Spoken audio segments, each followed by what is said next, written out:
Praise the Lord. Indeed, our God is so great. Good morning. But praise the Lord for out of so many busy days, we can still spend time together, gather here in this place to worship Him. Ang bilis ng panahon. April na, second week of April. And malapit na ang May, bakasyon na naman. So, last Tuesday, may ano po tayo, may outing tayo, no? Noong last Tuesday, ano ba yun? Summer family outing ng ating church. Ang saya ng lahat, nasunog ang balat, so, maraming sumakit sa mga katawan. At yun nga, ang ating pastor ay isa na doon sa natamaan ng mainit na panahon. Kaya nung Wednesday, pagdating ng Wednesday, siya na yung may lagnat na, may sinat na. Kaya ngayong araw na to, ako ang magpipreach.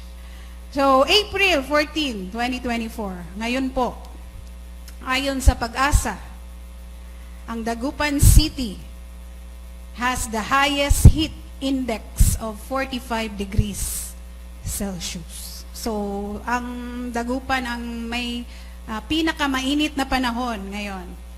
Kaya lagi po tayong uminom ng tubig. Dapat magstay tayo sa malalamig na lugar. Always tayong nasa mall. Pag mainit ang panahon, nasa mall tayo. Pero yung bulsa naman natin ang may maka-feel ng karamdaman. So, dapat maligo ng beach, maligo sa pool, o maligo sa bahay, always, no? Huwag tamarin maligo para po sa ating health. And meron po tayong pastor dito sa Bicol. Kahapon ata, yes, kahapon, nag-nosebleed dahil sa taas ng pressure ng kanyang dugo. So, dinala dito sa Naga, until such time na nag-stop. Praise the Lord, at naagapan naman. Dahil sa init ng panahon. At meron din doon sa Davao, last week, pumanaw ang isang pastor dahil sa heart attack. Siguro, one of the reasons ay mainit ang panahon. So, these are the devastating effects of yung sobrang init ng panahon natin. Kung papipiliin tayo, ano ang gusto natin? Yung sobrang init o sobrang lamig? Nasa gitna, Kasi minsan, pag mainit ang panahon, init naman. Pag malamig, ang lamig naman. So, hindi natin maintindihan. Then, this thought comes to my mind. How about our spiritual life? Have you tried to measure kung gaano kainit o gaano kalamig ang ating spiritual life? Does our spiritual life hit the highest heat index? Na-hit na ba ng ating spiritual life yung pinakainit o pinaka-on fire natin? No? Ano ba? Mamameasure ba natin? 50 degrees Celsius ba yan? 80 degrees Celsius? Are we spiritually on fire every day? Or maybe we are weakening every minute, or we are sick and dying every moment sa ating spiritual life. Does our spiritual life gets colder, caused by many problems, financial struggles, many fears, mga uncertainties? Well, church, let me again remind us that we, as believers of Christ, we need to hit the highest heat index of our spiritual life. And that can only be found in our Lord Jesus Christ Himself. So si Christ lang ang makakatulong sa atin na painitin ang ating spiritual life. And this morning, let's take a look at the life of Zacchaeus, on how Jesus revived his spiritual life. And of course, yan ang title natin this morning. Spiritual heat wave. Kasi uso yung mga heat wave eh. Laging may nagpo-post sa ating mga GC. Ito na yung heat wave ngayon. Heat index. And our passage is found in the book of Luke, chapter 19, verses 1 to 10. How did Jesus revive Zacchaeus spiritually? Basahin natin yung Luke 19:5. When Jesus came by, he looked up at Zacchaeus and called him by name. Zacchaeus, he said, quick, come down. I must be a guest in your home today. So, the first heat wave that Zacchaeus received from Jesus, first heat wave, Jesus saw him. Yan, yung naka-underline. He looked up at Zacchaeus. And this story of Zacchaeus is so familiar. But out of its two and very familiar story, we are drawn to delve in on how short, how tiny Zacchaeus was. So, ang average height kasi ng mga Jews at that time is 5.5 and a half feet. Si Zacchaeus daw ay estimated nasa 5 or below. Kaya nga, umakyat siya sa sycamore tree to see Jesus. But somehow, we neglect the key ingredients of the story. If we look at the life of Zacchaeus, he is a tax collector. Pero hindi lang basta-basta na tax collector. He was the chief tax collector. Chief pala siya. So siya yung head ng lahat ng mga tax collector. So mayaman na mayaman itong si Zacchaeus. Si Matthew is a tax collector, pero hindi chief. Tax collectors in their time were considered traitors. Ang mga tax collectors. Why? Because they collected taxes from the Jews and gave it to Caesar, to the Romans who enslaved the Jews. And according from a commentary, tax collectors, wala yan silang wage. Walang sahod yung mga tax collectors from the Romans. So, they get money from their collection. Kaya yung mga tao ay charge ng mga tax collector na mas mataas na tax. No wonder people despised tax collector or hate tax collectors. And from the story, we read that Zacchaeus wanted to see Jesus. So I think he is tired of that kind of life. He felt the coldness in his spiritual life. So he sought Jesus to receive change from him, to be saved. So, ito palang pag-aakyat ka ng puno or iangat mo lang ng konti ang iyong damit para sa mga noble na mga Jews. Undignified act pala ito. Hindi pala ito katanggap-tanggap sa public. Yung iangat yung damit tapos makita yung mga binti or legs man, undignified act pala ito. Pero si Zacchaeus, hindi niya inisip ang mga to. Kundi, siya ay umakyat. No? Wala na siyang pakialam kung meron bang makasilip sa kanya dun sa baba. Wala na siyang pakialam. So, ganon ang picture ng desperation ni Zacchaeus na makita si Jesus. Okay lang na madumihan ang kanilang damit o mabasa, basta wag lang iangat. Basta hindi lang ma-expose ang kanilang binti. Pero si Zacchaeus, wala na siyang pakialam. He was in a state of hunger, of longing, dying for someone to reach him and change him. Zacchaeus was actually dying spiritually. If we try to be in Zacchaeus' shoes, you see, he was despised by many. Despised by all Jews. Maybe people would immediately divert their eyes when they met Zacchaeus on the road. Ay, tax collector, andyan na naman. Kung meron sigurong titingin man sa kanya, titingin na may galit. Kumukulo sa galit na tingin. I believe at this moment of his life, he hungers and desires to be changed. Kaya nga umakyat siya. Ganyan ka-desperado siya. Gusto niya talaga makita yung Jesus na ito. Yung naririnig niya na Jesus na nagpe-perform ng miracles. Gusto ko yung Jesus na kayang pagalingin ang lahat ng sakit.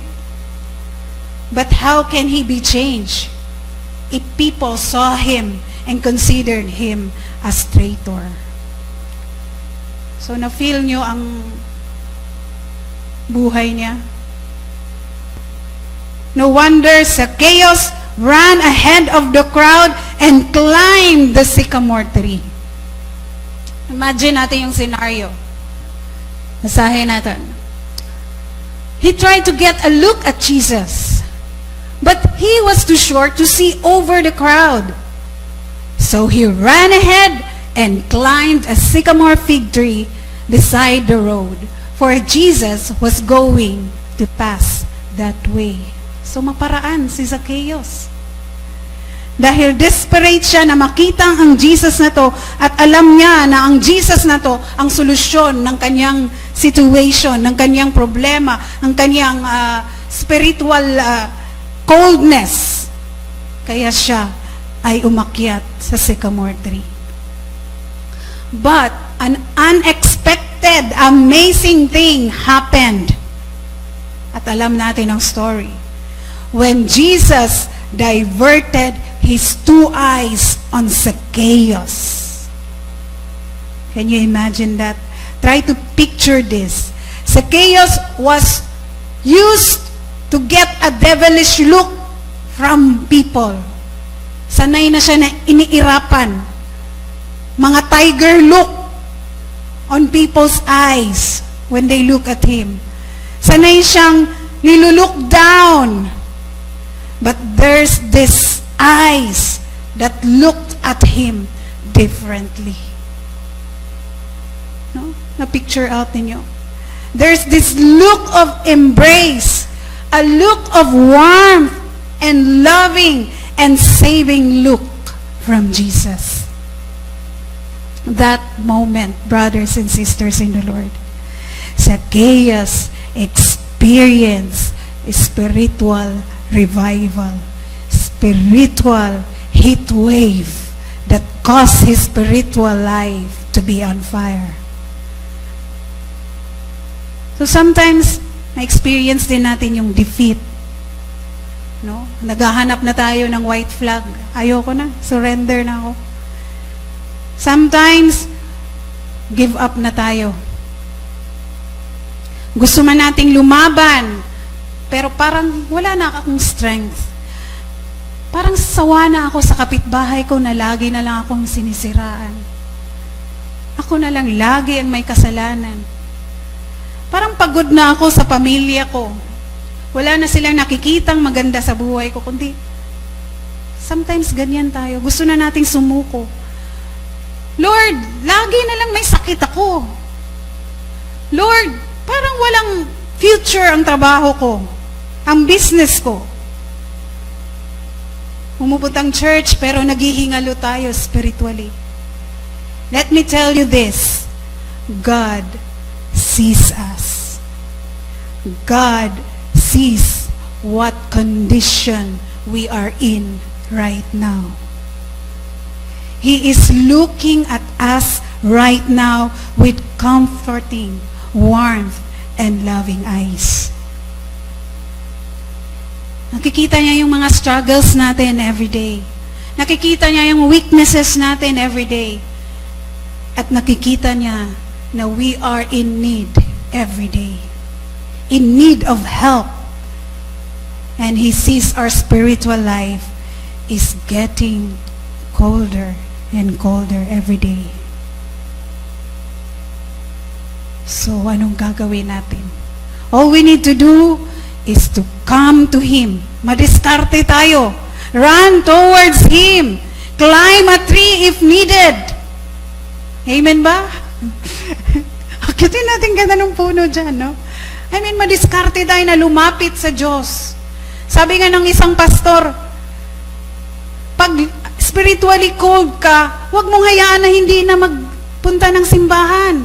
Hindi na lang pupunta ng simbahan. Ano ngayon ako eh? Malungkot ako ngayon. Dito na muna ako sa bahay. Sabi niya, kung lasenggo ka, huwag mong hayaan na hindi ka magsisimba. Sabi ng pastor, Bisaya yun. Sabi niya, mag-church ka. Malay mo, sa kakalasing mo, makakatanggap ka ng change sa buhay mo dahil lagi kang nakikinig, lagi kang lumalapit sa presensya ng Panginoon. Madiskarte tayo. Trust Him that He sees you and that He cares for you. At iinit ng iinit ang ating spiritual life sa Panginoon. Pangalawa, how did Jesus revive Zacchaeus spiritually? Second heat wave. Jesus knew him. Basahin uli natin yung verse. When Jesus came by, He looked up at Zacchaeus and called him by name. Zacchaeus, quick, come down. I must be a guest in your home today. So, naka-underline yan. No? Called him by name. Jesus knew him. Siguro nagtaka si Zacchaeus, ba't alam niya ang pangalan ko? As we are pondering on the story of Zacchaeus, let's try to look him in the lens of our emotional framework. Tingnan natin yung emotional side ng life ni Zacchaeus. We believe that if someone or somebody who underwent so much hate, rejection, and condemnation, they experience emotional struggle or depression. So, nakita ba natin to sa kabuhay ni Zacchaeus? Na everyday na lang, hate siya ng mga tao, nire-reject siya ng mga tao, pine-persecute, kinokondemn. Kaya grabe yung mga emotional struggle niya. Maybe depressed na itong si Zacchaeus. Oo nga, mayaman siya, but emotionally. Kaya hindi na siya napigilan. Dapat mauna ako doon. Dapat aakyat ako sa puno na yan. Mga kapatid, grabe po ang kaaway na depression. How many would commit suicide? Suicide because of that. So, ang depression po is an emotional battle. At naniniwala ako na itong sakit na ito ay kinakain ang spiritual life ni Zacchaeus.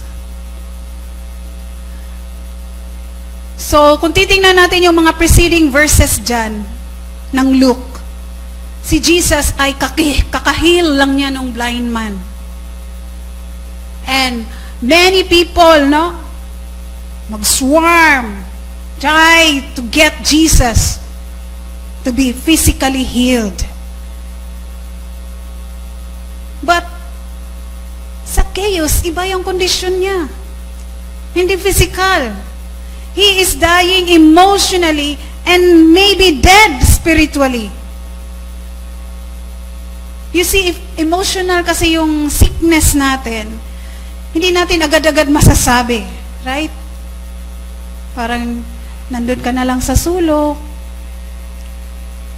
Akala nung isang tao, pagod ka lang. O kaya gutom ka lang.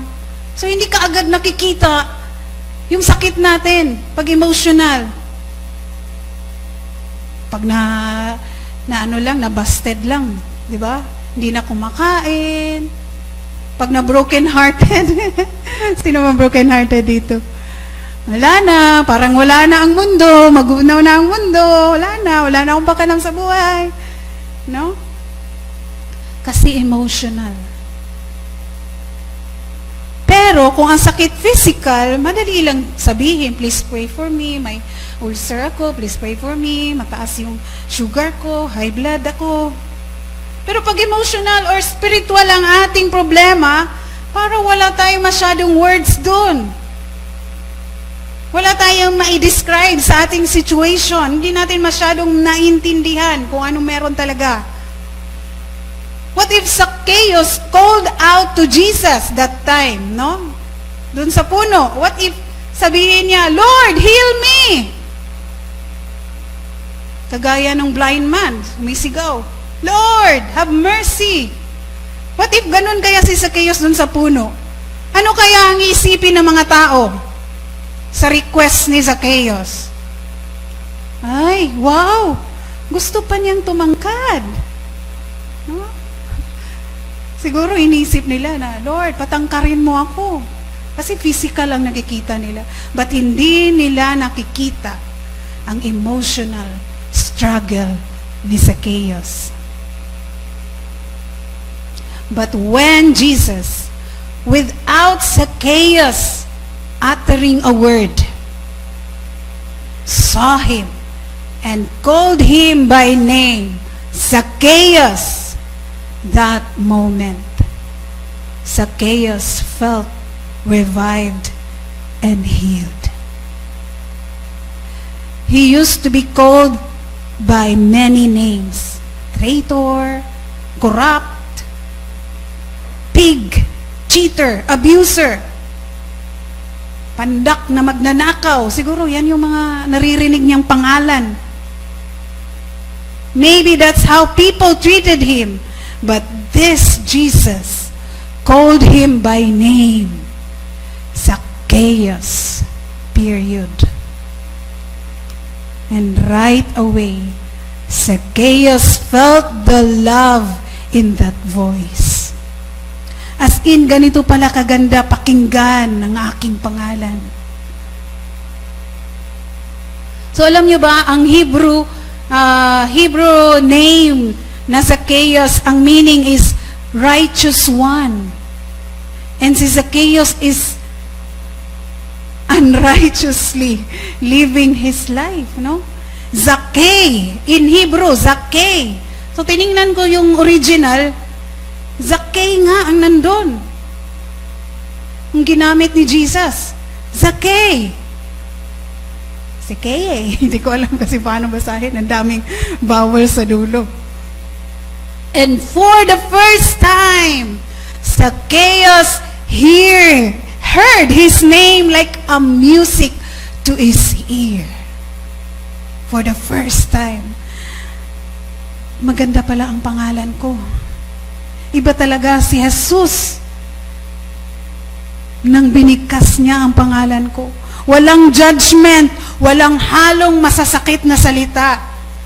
Masarap pakinggan ang kanyang pangalan. Righteous one. Brothers and sisters in the Lord, how is our emotional and spiritual life right now? Healthy pa ba ang ating mga emosyon? Are we in an emotional struggle right now na wala tayong maipangalan sa ating nararamdaman? Parang ang gulo na. Hindi natin alam kung sino ang ating lalapitan, ma-share ang ating problema. Hindi natin masabi ang ating nararamdaman. So doon sa sa Japan, meron silang mga individuals na ang tawag sa kanila ay hikikomori. I don't know kung narinig nyo ito. Mga hikikomori. Alam nyo ba na almost 1 million na, aging 45 to 65 years old, nagiging hikikomori. Ano yung mga hikikomori? Sila yung mga individuals na nagkukulong sa kwarto. Hindi lumalabas. Binibigyan na lang ng pagkain. Ayaw makakita ng tao. Yan po ang grabing effect ng depression or ng stress. Dying ba tayo spiritually? Because people always treat us as a failure. A sinner. Makasalanan yan siya. Huwag yan. Pupunta lang yan ng simbahan. Ganun pa rin ang buhay niyan. Ganyan ba ang mga struggles natin? Weak yan siya. Ay, wala yan siya. Yan si ano? Lasinggero? Yung si ano na mahilig sa sugal? Yung si teacher ano? Na nandyan sa Alliance Church? May mga pangalan tayo, maybe. Many names ang ginagamit ng mga tao. But one thing for sure, Jesus is calling you by your name right now. A call with a sweet voice, a call with warmth of love, a call of really knowing who you are. So let us be revived by God's call right now. If you are in need, then hear His voice calling your name right now. Tinatawag po tayo ng Diyos ng ating pangalan, walang halo, walang judgment, sure na kilala niya tayo. At iinit ang ating spiritual life. Kasi may kampi tayo, si Jesus. Third heat wave, Jesus chose him. Tingnan natin uli ang verse. When Jesus came by, he looked up at Zacchaeus and called him by name. Zacchaeus, he said, "Quick, come down. I must be a guest in your home today." Wow. Out of many people, doon sa crowd, si Zacchaeus ang pinili ni Jesus para makasama.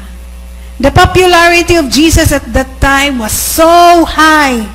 Ang taas po, sikat na sikat si Jesus sa pag-heal ng kahit anong sakit. Sikat sa mga amazing na mga teachings.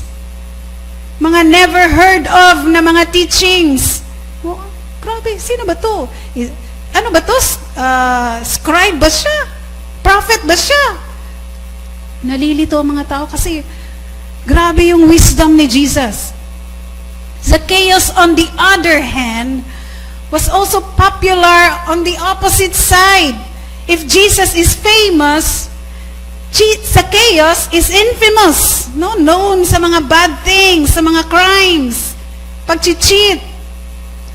So, yung story na to is the famous teacher and the infamous chief tax collector.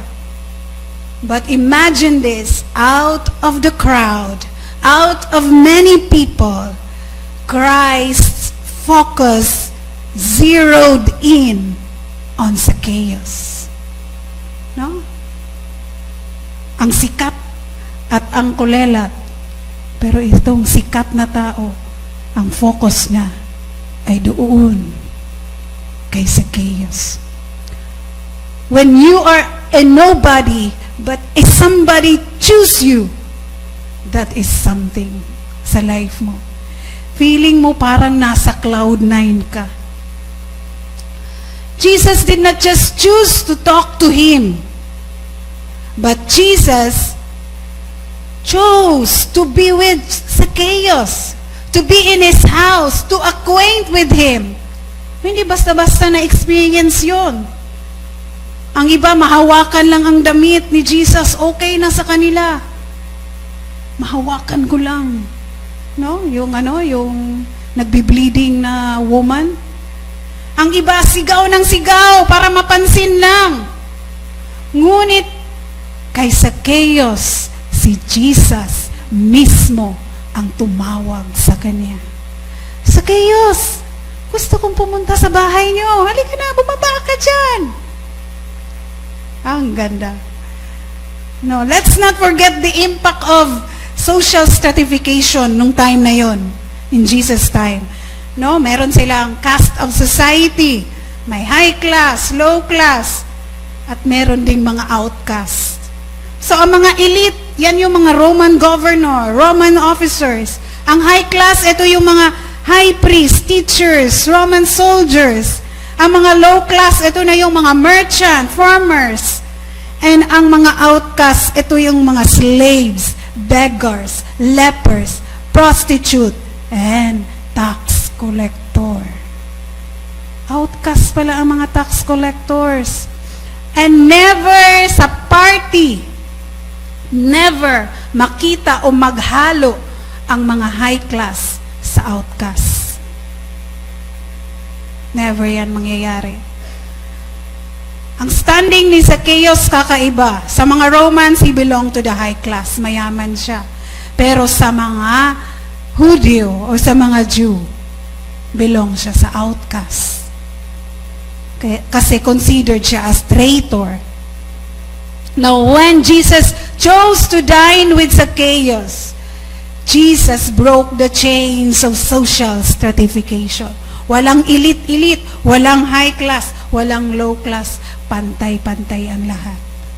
Para kay Jesus, siya ay naparito sa lahat ng sinners and the lost. Jesus knew that Zacchaeus needed salvation, and that's why he called and chose Zacchaeus. And I believe that moment when Jesus' eyes looked at Zacchaeus, when Jesus' voice called him by name and chose to be with him, while others rejected him, I believe Zacchaeus that very moment received salvation, received transformation in his life, received spiritual heat wave. Kaya sabi ni Zacchaeus, kung ipagpatuloy nyo yung mga verses, half of my possession I will give it to the poor. Fourfold aking isusoli sa mga tao na mga dinaya ko. Grabe. Si Zacchaeus, ganun na lang ang feeling niya. Ganito pala pag si Jesus ang pipili sa akin. Fourfold ibinigay niya sa mga tao. Sobrang init ang kanyang nararamdaman. Transformation ay nangyayari sa buhay niya. Dahil sa galak na natanggap niya galing kay Jesus. Kapatid, marahil marami ang nag-iisip na hindi na tayo magbabago. Wala nang pagbabagong mangyayari sa buhay natin. Napansin niyo ba minsan na parang, okay, church, okay, bahay, minsan mag-pray, minsan kalabitin lang ang Bible. Napansin ba natin yung mga moment na yan? Let us always remember that Jesus is always calling us by name. Pinili po tayo ni Lord. Marami man nag-iisip sa atin na wala na tayong hope. But God is choosing you right now. He wants to be with you, with us all the time. He wants to have fellowship with us. He wants to have relationship with you. Kung nanghihina ka na kay Kristo, God chose to strengthen you right now. Just like Zacchaeus, he opened his home, his life for Jesus. Let us also invite God's presence to be with us. Let us open our homes for Him. Let us open our businesses for Him. Let us open our families for Him. Let us open our hearts for Him, our lives for Him. In conclusion, how's our spiritual life right now? Ngayon po, hindi yung kahapon or the other year. Ngayon po, how is our spiritual life? Is it cold, lukewarm, o umiinit? Sana po gaya ng panahon natin ngayon na napakainit, ang spiritual life natin ay ganun din. Hindi lumalamig, kundi umiinit nang umiinit. Let's put this in our hearts that God always sees us. He is calling us by name, and God is inviting and choosing us to be with Him. God bless us.